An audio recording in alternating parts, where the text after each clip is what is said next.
પાટણ નગરપાલિકા ખાતે શહેરના વિવિધ વિકાસ કાર્યોની તાંત્રિક અને વહીવટી મંજૂરી માટે બેઠક યોજાઈ હતી। બેઠકમાં કુલ 72 વિકાસ કાર્યોને મંજૂરી આપવામાં આવી હતી।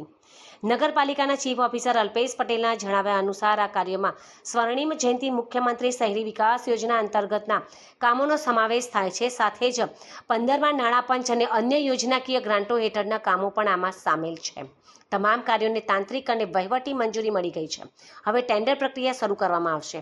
ટેન્ડર પ્રક્રિયા પૂર્ણ થયા બાદ વર્ક ઓર્ડર આપવામાં આવશે। ત્યારબાદ તરત જ વિકાસ કાર્યોની કામગીરી શરૂ થશે।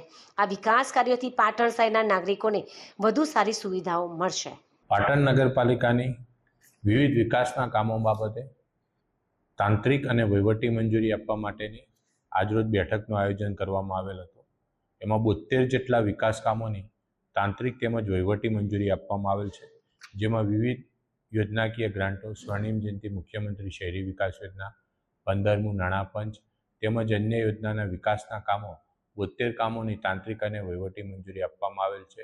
હવે ઝડપથી તેનું ટેન્ડરિંગ કરવામાં આવશે અને ટેન્ડરિંગ બાદ આ 72 કામોનો વર્ક ઓર્ડર આપી અને કામગીરી શરૂ કરવામાં આવશે।